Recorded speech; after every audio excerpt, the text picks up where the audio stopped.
Kisah Nabi Saleh alaihi salam. Setelah Nabi Hud, keluarga serta pengikutnya hijrah ke Hadramaut, mereka membentuk kehidupan baru di sana dalam suasana keimanan yang tinggi. Sebagian anak keturunan mereka bermigrasi ke utara, ke daerah Hijaz.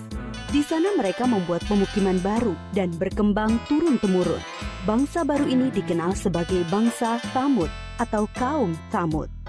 Secara silsilah keluarga, kaum Tsamud berkerabat dengan kaum Ad. Mereka berasal dari satu kakek buyut, yaitu Iram cucu Nabi Nuh. Maka tak heran jika kaum Tsamud mirip dengan kaum Ad. Mereka orang-orang yang diberi kecerdasan tinggi oleh Allah Subhanahu wa Ta'ala. Kaum Tsamud juga mewarisi budaya dan keahlian bangsa Ad dalam bidang arsitektur.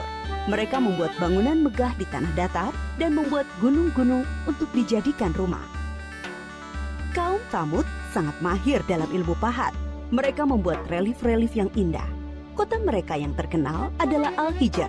Pengairan, pertanian, dan peternakan mereka berkembang sangat baik, serupa kaum Ad dahulu. Pada mulanya, kaum Tsamud menarik pelajaran berharga dari pengalaman buruk kaum Ad. Karena itu mereka beriman kepada Allah Subhanahu wa Ta'ala. Mereka hidup dalam kedamaian dan ketaatan kepada Allah. Tetapi setelah beratus-ratus tahun berjalan, kejayaan membuat mereka menjauh dari ketakwaan kepada Allah. Mereka, terutama pembesar-pembesarnya, mulai angkuh. Penindasan kepada orang-orang miskin dan lemah di antara mereka.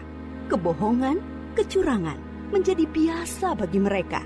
Kaum Tsamud juga mulai menyembah berhala dan diteruskan turun-temurun oleh anak cucu mereka. Mereka melupakan ajaran Allah dan menuruti bujukan setan. Allah tidak membiarkan manusia dalam kesesatan tanpa ada petunjuk. Karena itu, Allah memilih Saleh untuk menjadi utusan bagi kaum Tsamud. Saleh berasal dari keluarga terpandang di kalangan kaum Tsamud. Kecerdasan yang menonjol, rendah hati, dan ramah, pandai bergaul, serta sabar. Bakat kepemimpinannya sudah tampak sejak muda. Saleh disukai oleh kaumnya. Mereka berharap Saleh akan menjadi pemimpin mereka. Setelah menerima petunjuk-petunjuk yang jelas dari Allah Subhanahu wa Ta'ala, Nabi Saleh alaihi salam memulai dakwahnya kepada kaumnya.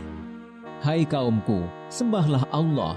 Dialah yang menciptakan kamu dan menjadikan kamu mampu memakmurkan bumi. Dan mohon ampunlah kepada Allah Subhanahu wa Ta'ala atas dosa-dosamu. Takutlah kamu kepada azab Allah. Tetapi kaumnya menjawab, Hai Saleh, kami sungguh kecewa kepadamu. Selama ini kami mengharapkan kau akan jadi pemimpin kami. Sekarang kau melarang menyembah berhala-berhala. Padahal ini adalah warisan nenek moyang kami. Kami tidak mau mengikutimu. Kebanyakan kaum Tsamud tidak mau percaya kepada dakwah Nabi Saleh, terutama para pembesar-pembesarnya. Hanya sebagian dari mereka yang menyambut seruannya, terutama dari golongan-golongan miskin dan lemah. Para pemuda kaum Tsamud mengejek orang-orang lemah itu, tetapi iman mereka sudah kokoh kepada seruan Nabi Saleh. Melihat hal itu, para pemuda kaum Tsamud menjadi sakit hati dan gusar. Keangkuhan mereka menjadi-jadi. Mereka tidak mau kehilangan pengikut. Mereka ingin Nabi Saleh tidak mempunyai pengikut sama sekali. Mereka berusaha agar orang-orang beriman itu meninggalkan Nabi Saleh dan kembali menyembah berhala mengikuti mereka. Kemudian mereka menantang Nabi Saleh untuk mendatangkan mukjizat. Mereka berpikir tentulah Nabi Saleh tidak bisa memenuhinya dan jatuhlah wibawahnya di mata para pengikutnya. Dengan demikian, orang-orang beriman itu akan meninggalkan Nabi Saleh. Hai Saleh, jika kau benar seorang nabi, perlihatkan kepada kami mukjizat. Kalau tidak, tentulah engkau pembohong. Nabi Saleh menjawab, Akan kutunjukkan kepadamu suatu mukjizat, tapi dengan syarat, kalian harus mengikutiku menyembah Allah. Mereka menuju Bukit Berbatu. Nabi Saleh memohon kepada Allah dengan penuh kesungguhan supaya diberi mukjizat. Dari dalam batu besar, keluarlah seekor unta yang sangat istimewa. Besar, gemuk, berbulu tebal, sangat bagus, dan hamil 10 bulan. Para pemuka kafir sangat terperanjat. Kaum Tsamud memang ahli dalam memahat batu. Tapi unta ini sungguh indah dan hidup, bukan patung pahatan dari batu. Nabi Saleh berkata, Inilah unta Allah, jangan kalian mengganggunya, supaya tidak turun azab atas kalian. Dia mempunyai giliran makan dan minum dengan kalian. Sehari biarkan dia minum dari sumber air. Sehari giliran kalian dan ternak kalian. Unta itu bebas berkeliaran di pemukiman kaum Tsamud. Pada hari di mana unta itu minum dari sumber air mereka, semua ternak menyingkir seolah mempersilahkannya. Air susu unta itu cukup untuk memberi makan banyak orang setiap hari. Siapapun boleh memerahnya, tetapi tidak boleh mengganggunya. Tapi semua ini tidak menjadikan pemuda-pemuda Tsamud beriman kepada Allah dan Nabi Saleh. Sejak itu, pengaruh Nabi Saleh semakin besar. Bertambah kuat keyakinan orang yang beriman. Para pemuda Tsamud semakin cemas. Mereka takut wibawa mereka makin turun dan tidak mempunyai pengikut lagi. Maka mereka mengadakan rapat rahasia untuk menghentikan dakwah Nabi Saleh. Mereka sepakat untuk membunuh unta mukjizat itu. Para pemuda Tsamud menyuruh 9 orang untuk membunuh unta itu. Mereka ini adalah para penjahat yang dikenal berani dan kejam. Bersama-sama mereka membunuh unta. Ada yang memanah dan seorang menyembelihnya. Pemuda Tsamud mengumumkan pembunuhan unta itu dengan congkaknya. Mereka berpikir dakwah Nabi Saleh akan terganjal.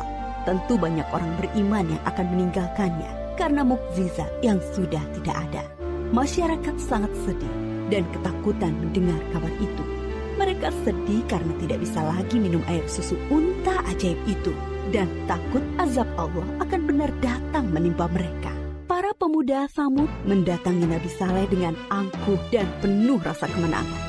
Hai Saleh, kami telah membunuh untamu. Datangkanlah azab yang kau ancamkan kepada kami. Kalau tidak, pasti kau pembohong besar. Kalian diberi waktu 3 hari untuk bersenang-senang di rumah kalian. Setelah itu, azab dari Allah pasti akan datang. Dengan penangguhan waktu 3 hari, diharapkan banyak orang yang menyesali dan bertaubat kepada Allah, serta menjadi orang yang beriman. Tetapi orang-orang kafir itu tetap dalam keangkuhannya. Mereka tidak mau beriman. Mereka malah menunggu-nunggu apa yang akan terjadi setelah 3 hari. Diam-diam mereka juga gelisah, takut kalau azab itu benar-benar datang. Akhirnya mereka merencanakan membunuh Nabi Saleh agar azab itu tidak jadi datang.